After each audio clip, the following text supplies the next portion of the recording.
Hello everyone, kembali lagi bersama Angel Tia Falma. So today, Angel bakal membahas materi komposisi tanah. Komposisi tanah. Komposisi utama tanah sebagai tempat tumbuhnya berbagai jenis makhluk hidup. Tanah terdiri atas beberapa komponen, yaitu bahan padatan atau mineral, bahan organik, air, dan udara. Komposisi komponen tanah dapat berubah dan berbeda dari tempat satu ke tempat lainnya. Susunan tanah. Ada 4 komponen penyusun tanah secara ideal. 1. Partikel mineral sebanyak 45%. 2. Udara sebanyak 25%. 3. Air sebanyak 25%. 4. Bahan organik sebanyak 5%. Jadi totalnya adalah 100%. Peran komposisi penyusun tanah. 1. Partikel mineral sebagai penopang tegaknya tanaman sumber unsur hara. 2. Udara untuk pernafasan akar dan organisme tanah. 3. Air untuk melarutkan pupuk dan membawa pupuk sampai ke akar. 4. Organik sumber makanan organisme tanah, menghasilkan hara dan hormon pertumbuhan tanaman. Rumah bagi organisme tanah. Keseimbangan dari komposisi komponen penyusun tanah ini berpengaruh nyata pada kondisi tanaman. Lapisan tanah. Lapisan tanah adalah susunan yang terbentuk oleh berbagai lapisan di dalam tanah. Lapisan tanah dapat diklasifikasikan berdasarkan penampakan fisik, warna, dan tekstur tanah. Secara umum, terdapat 4 lapisan tanah, yakni lapisan atas, lapisan tengah, lapisan bawah, dan lapisan induk.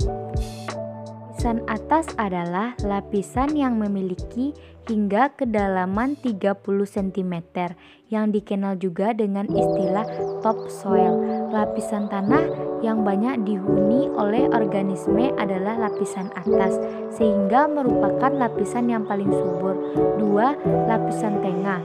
Setelah lapisan atas, terdapat lapisan tengah yang terletak tepat di bagian bawahnya, dengan ketebalan antara 50 cm hingga 1 meter.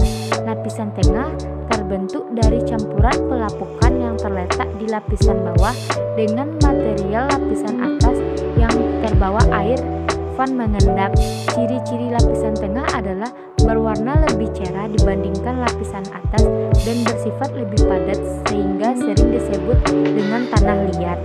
3. Lapisan bawah. Lapisan bawah adalah lapisan tanah yang mengandung batuan yang mulai lapuk. Selain itu, lapisan bawah juga sudah tercampur dengan tanah endapan dari lapisan di atasnya. 4. Lapisan induk adalah lapisan yang berada di paling bawah dan terdiri dari materi anorganik.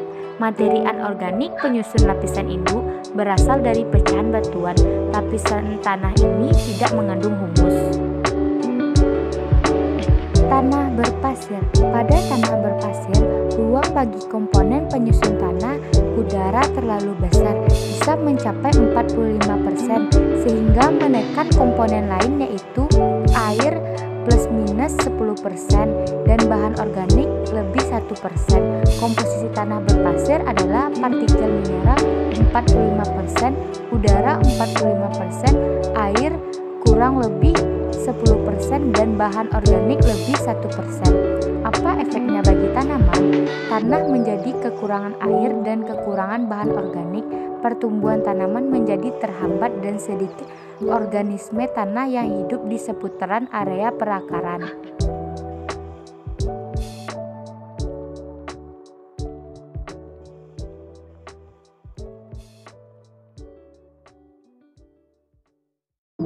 Tanah liat. Tanah kandungan liat tinggi lebih 60% liat. Pada kondisi tanah ini, maka partikel mineralnya meningkat misalkan 70%. Keberadaan partikel mineral liat mengisi ruang dari udara dan ruang dari air. Adanya desakan dari partikel mineral ini membuat komposisi tidak seimbang dan menekan pertumbuhan tanaman. Komposisi tanah kandungan liat sama dengan partikel mineral 70%, udara 14%, air 14%, dan bahan organik 2%. Apa efeknya bagi tanaman? Ruang untuk perkembangan akar menjadi sempit, sehingga akar tidak berkembang sempurna. Pengamatan sederhananya bisa dilihat dari pertumbuhan tajuk, luasan lingkaran daun yang lambat. Tanah gambut dengan kandungan bahan organik tinggi. Bahan organik mampu memegang air 13 kali berat keringnya. Artinya keberadaan bahan organik akan meningkat ruang komponen penyusun tanah dan air. Dengan tingginya kandungan bahan organik mencapai 20%, maka kandungan air di tanah gambut juga meningkat drastis, misalnya mencapai 50%. Komposisi tanah gambut adalah partikel mineral 5%, udara 20%, air 50%, dan bahan organik 25%. Apa efeknya bagi tanaman? Kandungan air yang sangat tinggi membuat akar tanaman kekurangan ruang untuk bernafas. Wajar perlakuan pada tanah gambut adalah menurunkan tinggi permukaan air tanah menjadi 40 cm dari permukaan tanah agar akar mendapat ruang lebih untuk bernafas.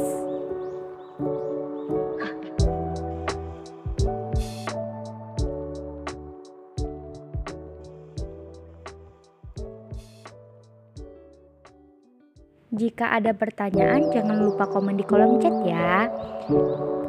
Segitu dulu video hari ini. Jangan lupa like, comment, and subscribe.